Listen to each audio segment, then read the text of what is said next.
Hey guys, how's it going? Today I'm going to be showing you how to create a table using an API and creating some pagination for our table. So we're going to be using materialized CSS for rapid CSS development, so we don't have to worry about that too much. We'll focus more on the JavaScript here. We're going to be using the fetch API to grab our data, and you can see that the pagination works. It gets disabled. Yeah, we'll go through all that and create it together. So here, so I have the materialized CSS documentation here, and we're going to be just grabbing the CDN from there. But first, let's create our page files. So I have a folder called cryptocurrency table, and then here we're going to create an index.html file, stylesheet.css, and an index.js file. Oh.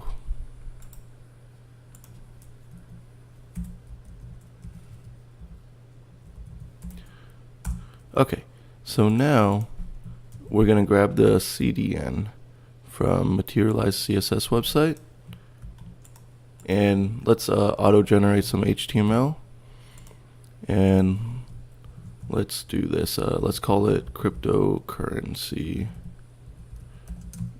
table. And let's paste that, and then, okay. So here, I'm also using live server so that every time we save the page, we'll be able to see the change. Okay, so now that we have that, also one more thing we're going to be using for Materialize is the icons. It's just two icons we're using for the table pagination. So we're just going to copy and paste that here. And also the script, we'll make the script at the bottom. We don't want to load it first thing. Okay, so let's go ahead and link our CSS and index.js files.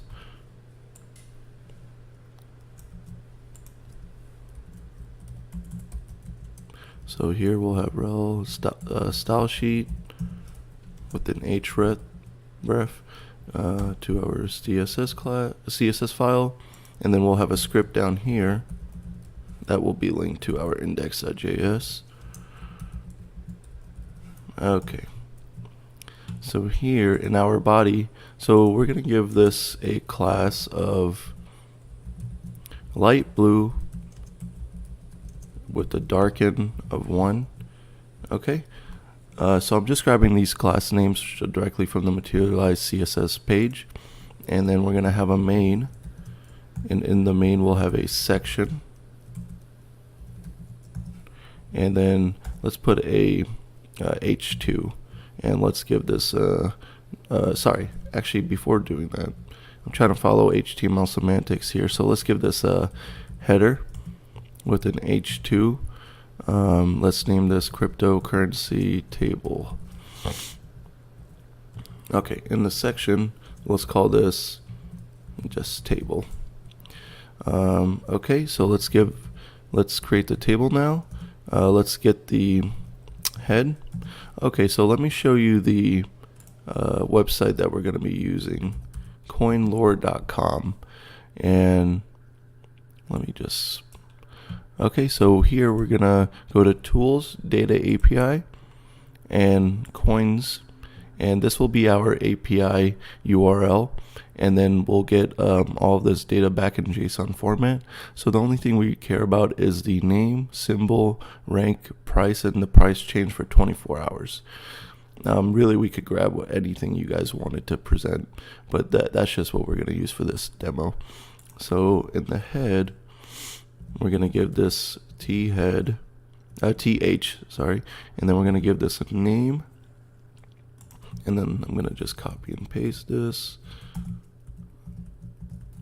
Okay, and then we're going to give this a rank, price, and 24-hour change. Okay, so let's give this table a class of responsive sorry, not responsive. Let's give it centered. We could make it responsive if we wanted to, but we don't really care about that for this tutorial. And then let's give this a class of centered, sorry, not centered, center align. Okay, so now that we have our table, we need to work on our T-body. So T-body will be the part where we actually store all the data. So here we're going to give this an ID of crypto table body. Okay, so that's really it for the HTML. Oh, and let's do one more thing. Let's create the pagination. So here we'll go to CSS, sorry, not CSS, we'll go to components pagination. And then we'll just go ahead and copy and paste this. And we're gonna put this underneath our, our table. Let's go ahead and put it under a section. And let's give this a footer. And let's just paste that. So now we'll have our pagination. And it should load. Okay, cool. So we'll have, our page numbers will be predefined actually. So here, we're gonna just copy and paste that. And we're gonna give 10 page numbers. So here, this will be 10, 9, 8, 7, and 6. And let's get rid of, okay, so we have our pagination. Let's give the, let's center it, class of center align. Cool. So obviously nothing works yet, but now we're gonna go into our JavaScript. I don't think we need any CSS for now. We might have to add some padding or margins or something once we actually see the data. So now in our JavaScript, there's going to be quite a bit. So we got to get the data using that. We're going to be using the fetch API. We're going to have to get the data every time a user clicks one of these links. So first, let's just get the initial data on page load. So I'm going to be writing all this in functions to make it clean. So let's go ahead and just get a function call it init, and and then let's create another two functions called get data, and let's grab another one called get URL, because we're going to be passing in parameters into the URL with start and limit numbers. So there, we'll add more functions as we go along, but this should be good for just the initial start. Okay, so getting the URL. So let's go back to our API. Okay, so this is going to be our API URL. Let's go ahead and see. So we get the data back here. So our initial, we want to just start with the first 10. So our limit, we're only going to be showing 10 per page. So this will be a good. So this will be our URL. And in our get URL, we're going to be passing two parameters of. Actually, no, we're just going to be passing one, which is start, and we'll give this a default of 0. Okay, and then what we're going to do is say return quotes the URL. So here, the start will be using string concatenation to get the start. Okay, we could also use tick marks, but yeah, either way works. So so we get our get URL, the URL into the get data. So we don't need that. We're just going to pass it like this as a parameter. And then we're going to be using fetch. So then we're going to get returned a response, which we want it to be in JSON format. And then we're going to have another dot then promise, which will be the actual data. And the data we want to send to a function called, let's call it load data into table. And we'll send the data. And then let's just do a dot catch error console.log error. Yeah. So that's really it for the get data function. Let's go ahead and create our load data into table. And we'll pass the data into it. So here we're going to be grabbing the name, the rank, the price, and the 24-hour change, and also the symbol. So we're going to have a couple of arrays here. So we're going to create coin name, empty array, coin symbol, and coin rank, coin price, and coin 24 hour, so 24 change, let's just call that. Okay, so now we have the data. We need to be able to loop through it, but let's go ahead and show you what the data looks like. Okay, so if we inspect and go into our console, of course we need to call the init. So we're gonna get the URL here, so const URL get URL, and we're not gonna pass any parameter in the init function because it already has a start equal to 0. So after we get the URL, we're gonna just say get data and URL. That's really all we have to do. So we get this data, and you can see it's there's an object called name called data, and in that object it contains an array of 10. So we're gonna have to loop through the object data. So the way we're gonna do that is data, access the object, and then in there we're gonna have for each loop. And then so we're gonna be passing I'm gonna be using arrow function here, so it's gonna be coin, and now coin will hold each index in the array, each data index in the array. So now we can access, so now that we can access the elements in the array, we can push the data we need.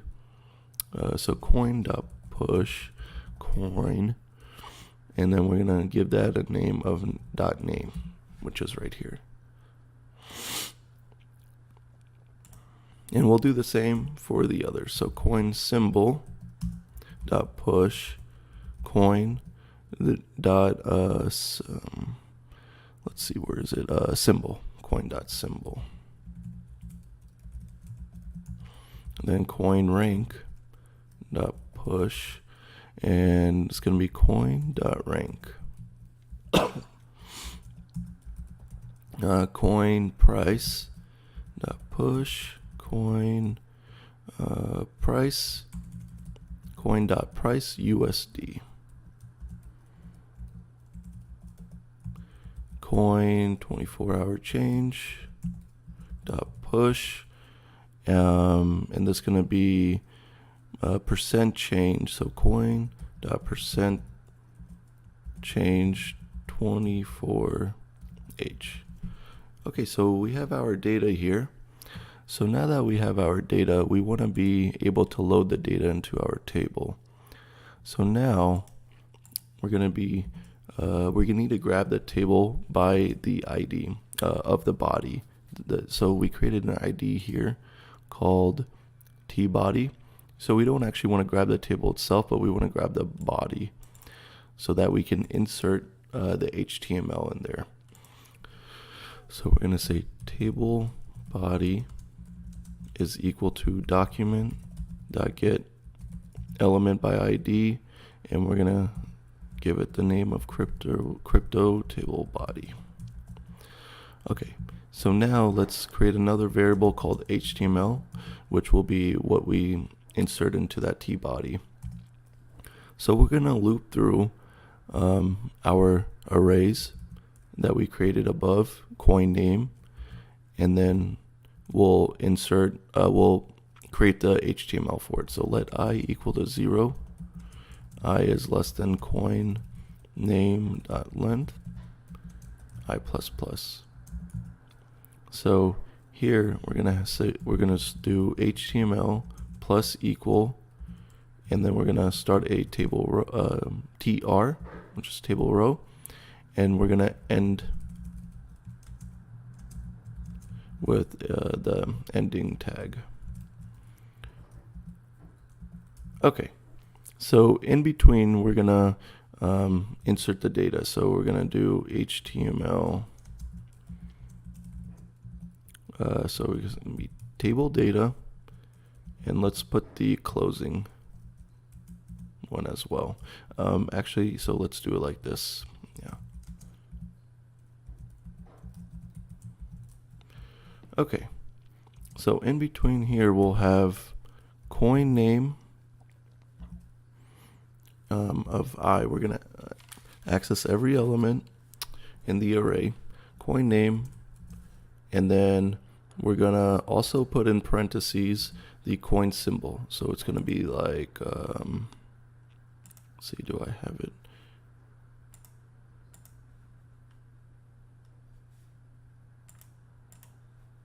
Like this.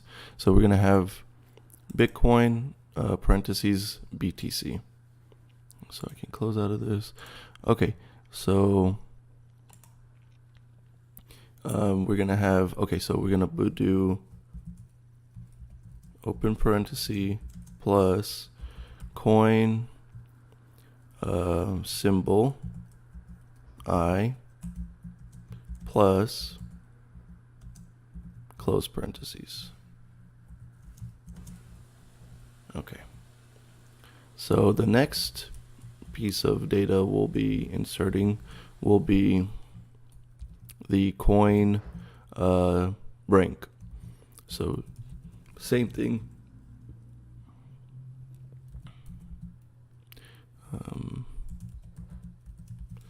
Okay, so coin rank I, and that's it. So let's go ahead and add the price.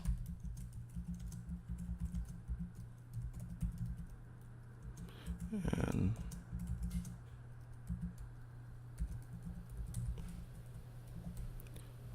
okay, so it's going to be coin price I plus that.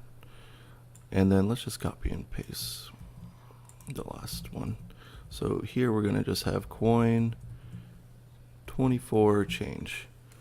So after we have that, that should be it for our HTML. Yeah, I think that should be it. Also, let's do one thing. So for the 24-hour change, I have these plus or minus. Just it's better for the UI. Maybe it'll be better for the user to see what, quickly. Oh, this is positive, this is negative for past 24 hours. So we'll put an if statement. If coin 24 change I is greater than 0, we'll give it a positive symbol. And the negative symbol is actually already included from the data. So we don't have to, we can just say else, paste that, and we don't have to mess with that. So here we can say plus. Okay. And let's go ahead and give this a class of green text darken 4, and yeah, that should be good. And let's give this a class of red text darken 4 as well. Okay, so now that's it for this function. Now we gotta just say table body that inner HTML, and we're gonna set that to the HTML. Okay, so as you can see, we get all of our data. Yeah, it looks good. And in front of the price, we can just so here the plus the symbol, I'm just gonna add a little space here, and in front of the price, I'm gonna put a dollar sign. Oh, sorry, that's in front of the rank, in front of the price. Okay, looks good. So let's do one thing. Let's give the table a class of highlight. So anytime you hover over it, yeah, looks good. Okay, so that's it for the initial page load. So now we're gonna go into handling the pagination. So the first thing we need to do is handle, give each link a event listener.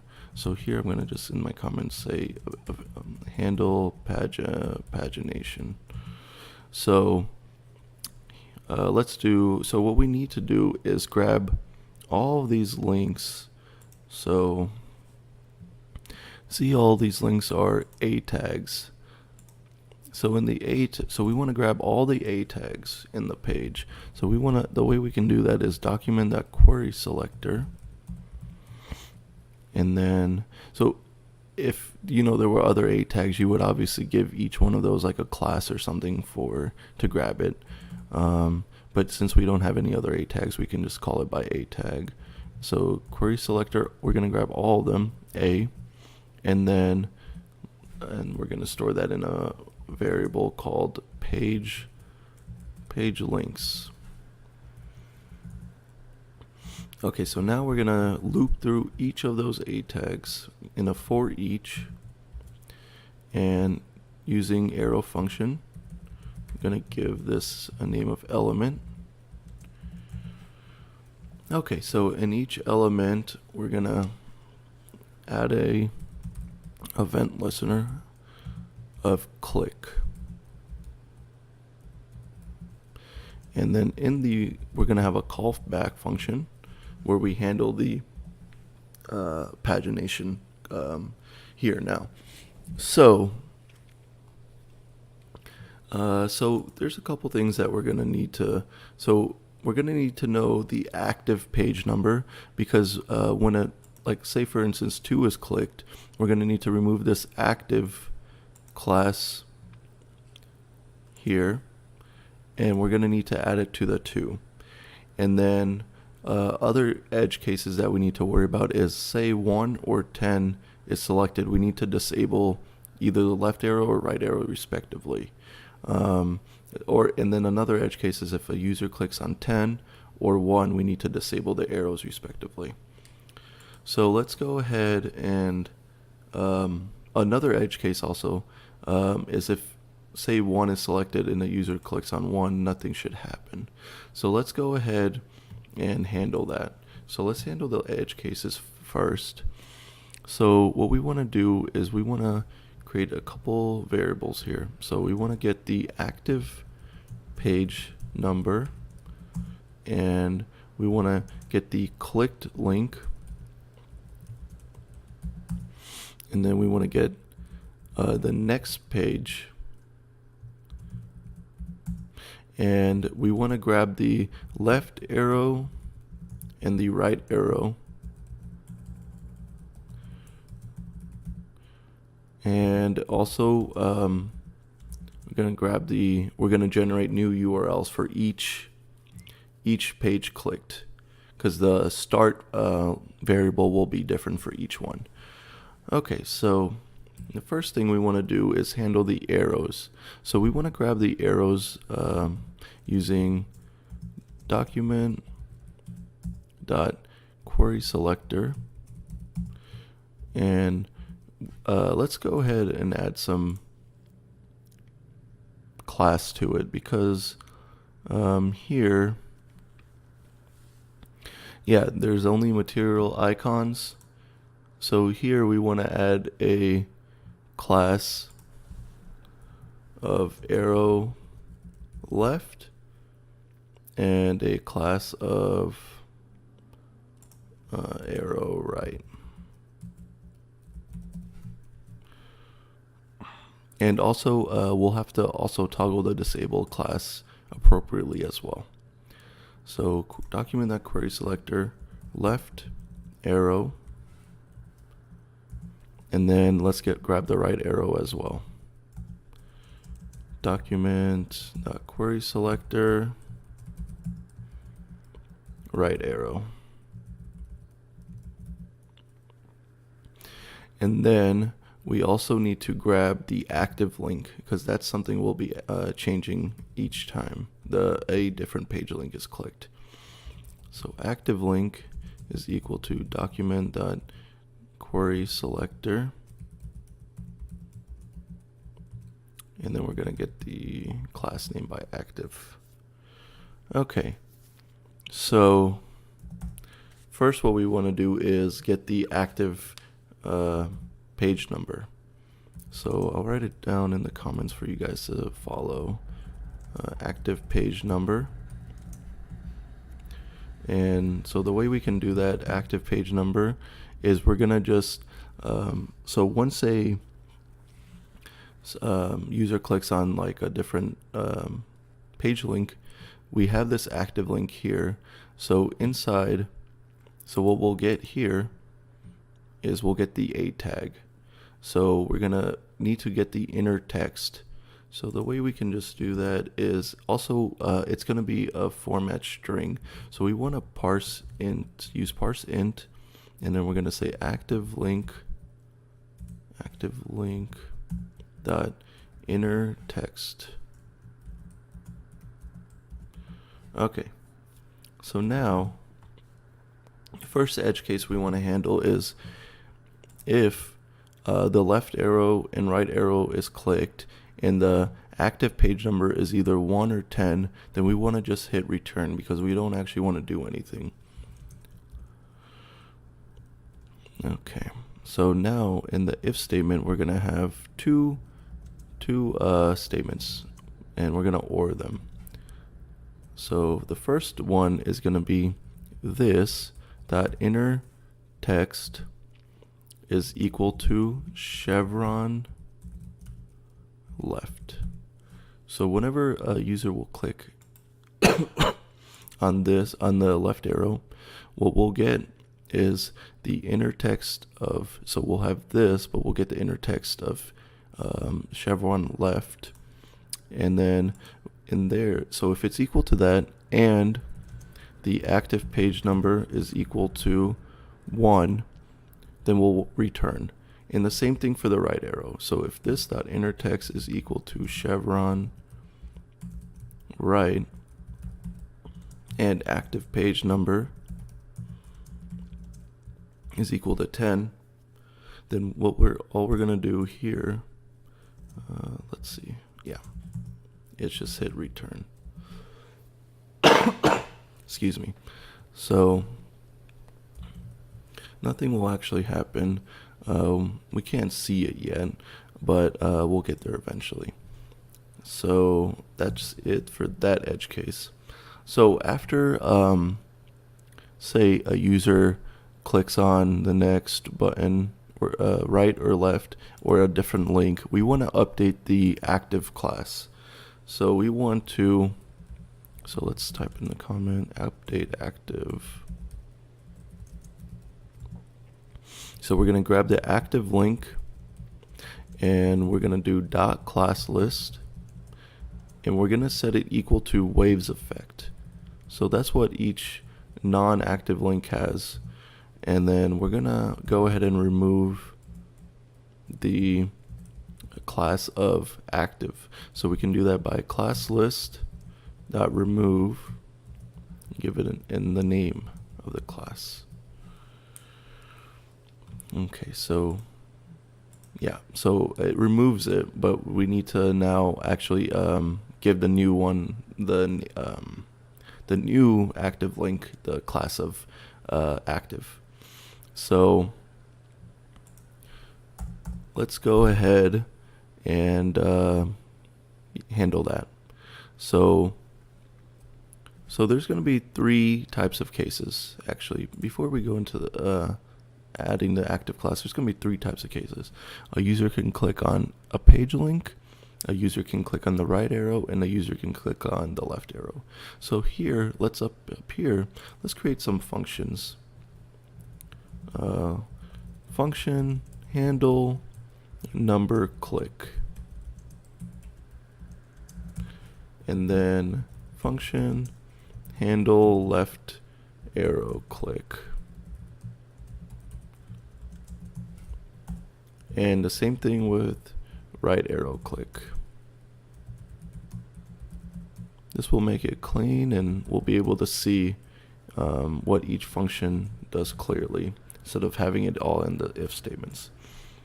So the first thing we want to do is let's just check for the left arrow click. So we're going to do, again, this dot inner text is equal to chevron left, and we're going to say if active, oh, we don't even need to check for the active page number actually, because we handle it up there. So if this dot chevron left, actually we will need to click it. No, we won't need to handle it, sorry. So if this dot inner text is equal to chevron left, we're going to call the handle left arrow click. And then we're going to have an else if this dot inner text is equal to chevron right, we're going to handle the right arrow click.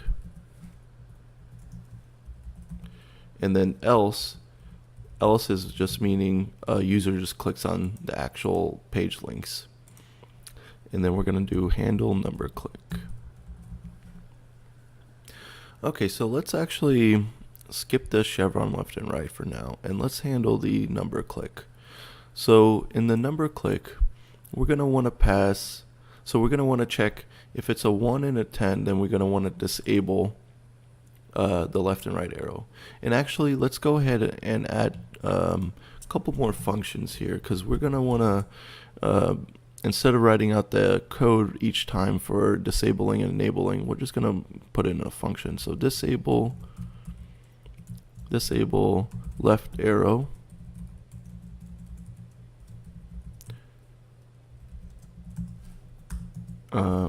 disable, let's do enable left arrow, and let's copy these two, and let's change it to right.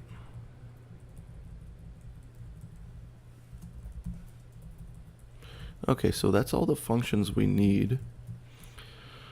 So in our handle number click, what we want to, we definitely want to pass the left arrow HTML, the HTML that we grab from the left and right arrow. So left arrow, right arrow, so that we can disable or enable them.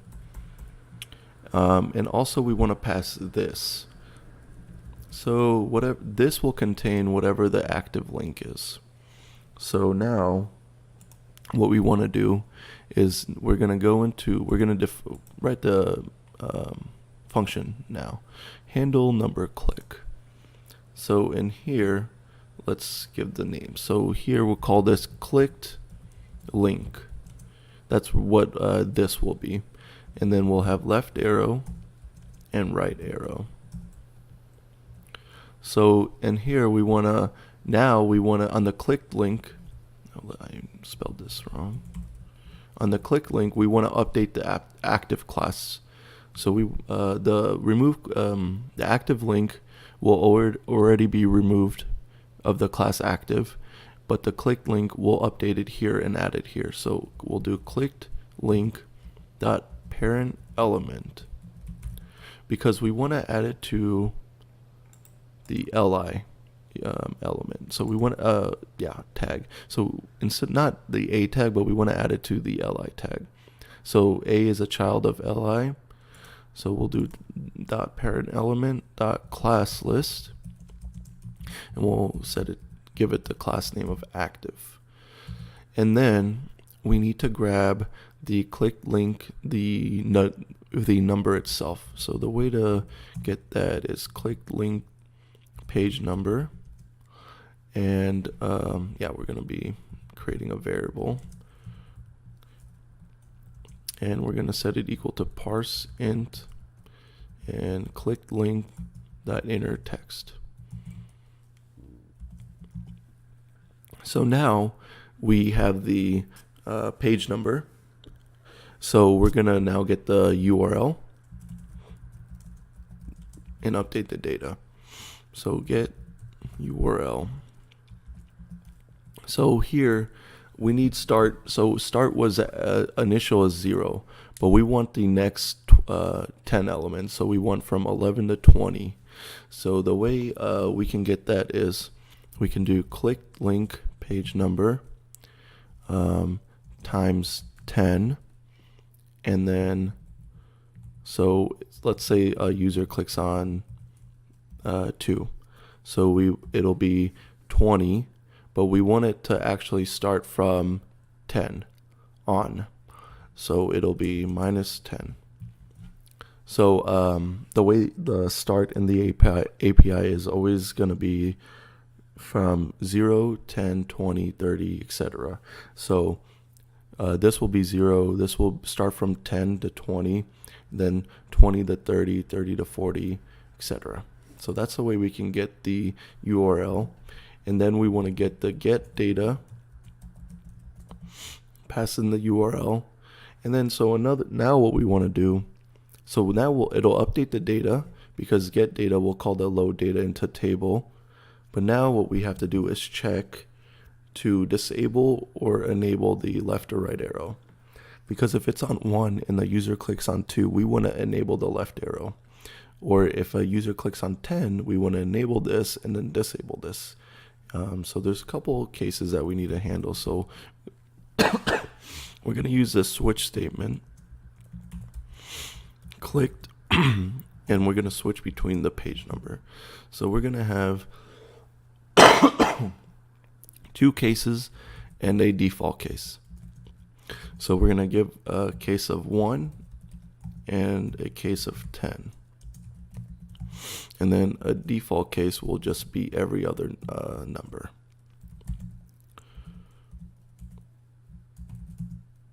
Okay. So in case 1, if it is not a 1, so in case 1, we want to, if the link page number is 1, then we want to disable the left arrow. So we're going to call the function disable left arrow. But if it's so that should be good. I was trying to think if there was something else, but there's not. Oh, also what we want to check for is, say a user is at 10 and then he clicks on 1. Well, the right arrow will be disabled, so we need to re-enable that. So what we need to do is we need to check. So we have the variable right arrow, which contains the element there. So if right arrow and then dot class name, we want to see if there's a class contained, if the class contains disabled or not. So we want to say dot index of, and then we're going to index of will check if the disabled string exists in the class, and if it does, then it will give the location of it, and if it doesn't, then it'll respond with a -1. So if it does exist, it'll give you the location of the string. So we're going to enable the right arrow. So that's that'll be that. So here, let's say I have a 2. Actually, we'll have to do this. So let's just pretend this was disabled. So this is, and this would be enabled, obviously. So this would go here, and this would be enabled. Obviously, we don't have any of the functions written out, so it's probably, we'll show it later. So if it's case 10, we want to disable the right arrow. And so we're going to do the same thing. If the user clicks from 1 to 10, we're going to do if left arrow dot class name dot index of contains disabled, and it's not equal to -1, we're going to enable the left arrow. Okay, so let's go ahead and define left and right arrow, and disable left and right arrow and enable as well. So in the function, we're going to actually want to pass the left arrow and right arrow variables, because that contains the actual element itself, the HTML element. So here, left arrow. So let's define left arrow. So here we'll have left arrow, and it's very simple. All we're doing is, if we enable it, we're removing the class of disabled, and all we're adding is the waves effect and arrow left class. So here we're going to just do left arrow dot class list is dot remove. Sorry, this is for enable, right? So we're gonna dot remove disabled. Okay, and then left arrow dot class list is equal to waves effect and arrow left. And actually, now that I'm thinking about it, we might not even need this remove, because this will overwrite whatever class should be in present, the classes that are present in there. So we'll keep it for now, but we'll test it later. So same thing with enabling the right arrow. So enable right arrow, we're going to pass the right arrow variable. I'm going to paste that, and we're just going to change this to right arrow. Okay, so now let's handle the disable. So the disable, we're going to do the exact opposite. So pass the left arrow dot class list equal to disabled arrow left. And we could remove, we have to remove the waves effect, but I'm thinking we may not even need that, but let's just leave it for now. So disable right arrow will contain the right arrow element of variable, and then we'll paste that and then change that to right arrow. Okay, so let's handle the default case. So say it's any other number besides 1 or 10. That means we want to check, so if it's 1, and since the left arrow is disabled, so we want to check if left arrow if it contains a disabled class. So if it contains a disabled class, we want to remove it. So we just want to enable left arrow and pass the left arrow. Simple as that. And then another case we need to check is right arrow, if it contains, so if it's currently clicked, 10 is an active one, and then we select on any other arrow, we want to enable the right arrow. And if we click on any other number, not arrow, excuse me. So we want to disabled -1, and then we want to enable the right arrow. We're going to pass the right arrow, and that should be it. So let's go ahead and we saw that that the data is loading, which is good. So if you click on 10, it should disable the right arrow, but I don't have the right arrow variable passed. So let's try that again. So if we disable that, it is not being disabled. Do I have it? Right arrow equals disabled, and also this should be, oops, this shouldn't be right, not left. Let's just make sure about that. That's what I get for copy and pasting. Okay, left, left, right, right. Okay. Okay, so it's not, okay, let's see. Let's go through this, let's be debugged. So if 10 is selected, we want to disable, let's see if we're getting any console errors first. Let's see.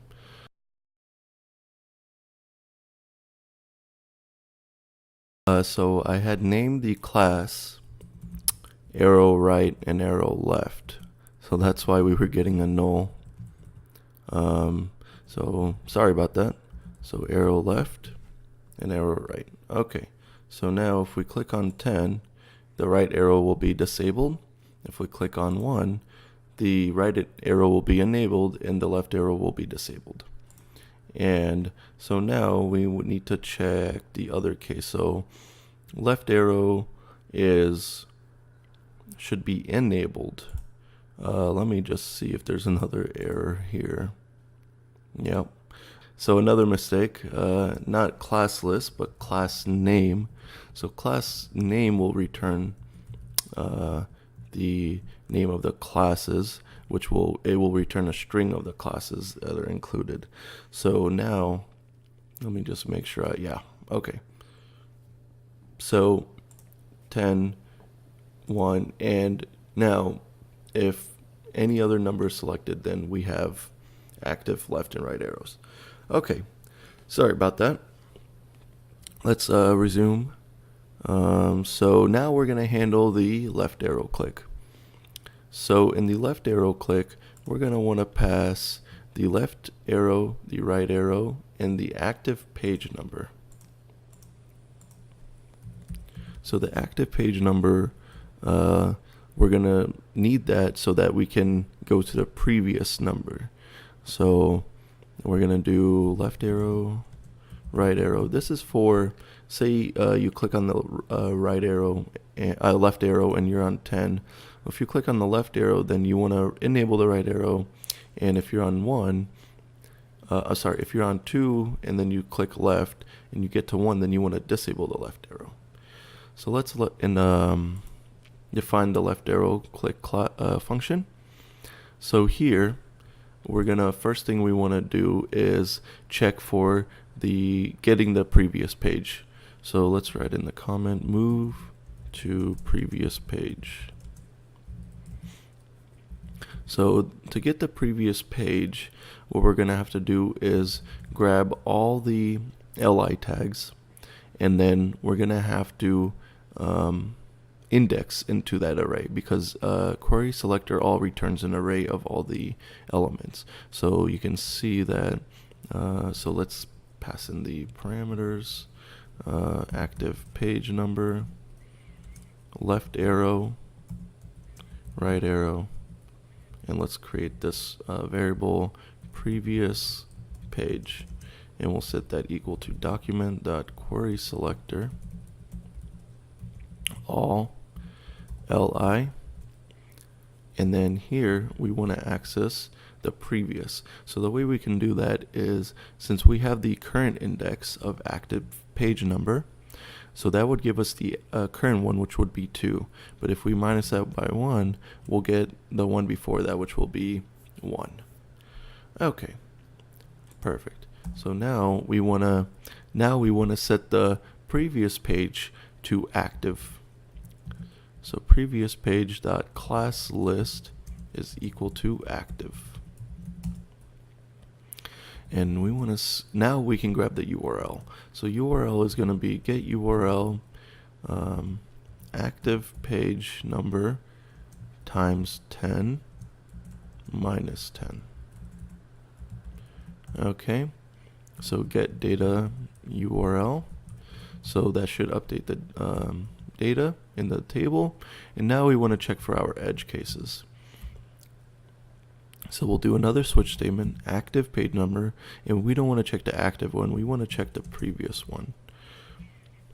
So the way we can do that is we'll have two cases.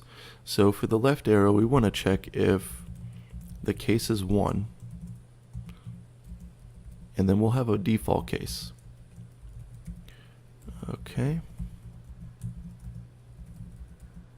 In the default case, we're just going to be checking, say we're at number 10 and we click on the left arrow, we want to enable the right arrow. So here, if it's the number, if the previous page is 1, then we're going to disable left arrow. And we're going to pass the left arrow here.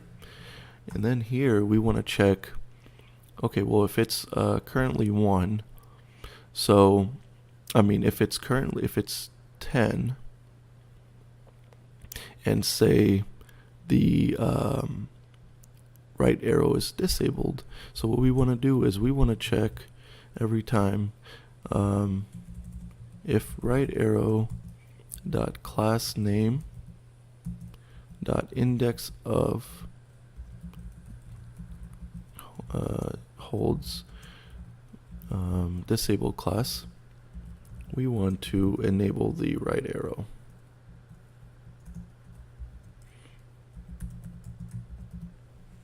Okay, so another way we could do that, actually, instead of having the if statement check every single time, is use an if condition actually outside of the switch statement and say if the active page number is 10, then disable that. So actually I feel like that would be more efficient to check. And honestly, we don't even need the switch statement. So we could do if active page number is equal to 10, then we want to enable the right arrow. And then we could have another if statement that checks for the previous. So if active page number minus 1 is equal to 1, we just want to disable the left arrow.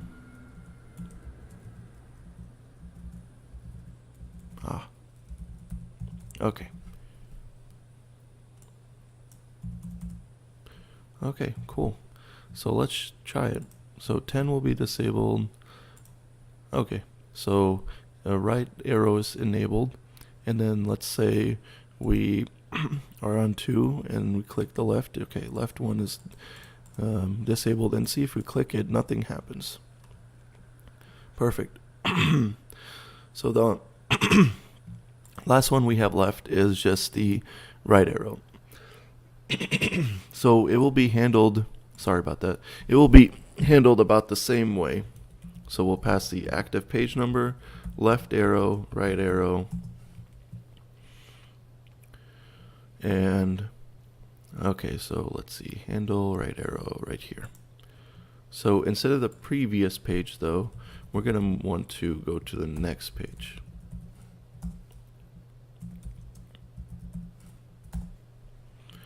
Okay, so I saw that I created a next page, but we don't want that there.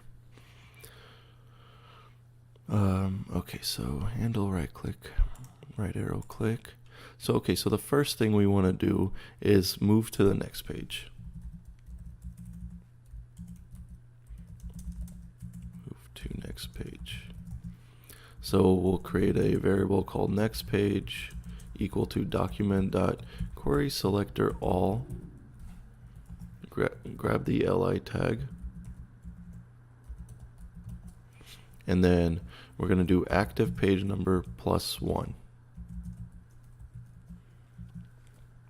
And then what we're going to do is next page dot class list is equal to active again, and then we're going to get the URL.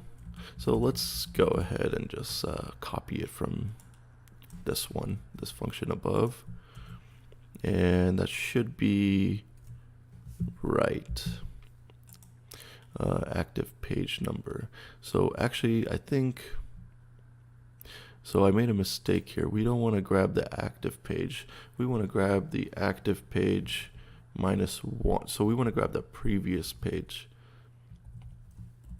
So we want to subtract 1. And here we want to grab the next page +1. Sorry about that.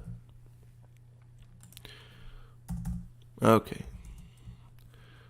If active page number, so now we want to see, okay, so if the active page number is 1,